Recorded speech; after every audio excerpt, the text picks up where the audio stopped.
Nasabat ng PNP ang mahigit 5 milyong halaga ng smuggled cigarettes at naaresto ang 9 na individual sa magkahiwalay na operasyon sa Davao del Norte at Misamis Oriental. Sa Santo Tomas, Davao del Norte, naharang sa checkpoint ang isang van na may kargang 18 kahon ng ilegal na sigarilyo na may halagang higit 2 milyong piso. 2 lalaki ang agad na inaresto at kasalukuyang nasa kustudiya ng mga otoridad kasama ng kontrabando at sasakyan.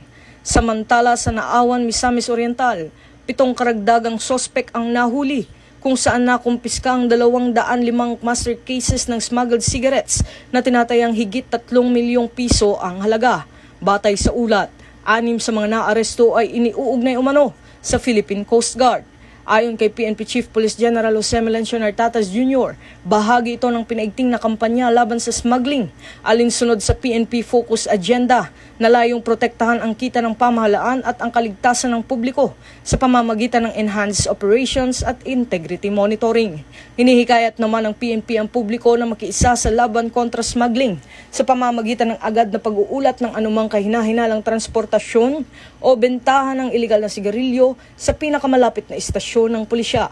Ito ang bagong PNP para sa bagong Pilipinas. Serbisyong mabilis, tapat at nararamdaman.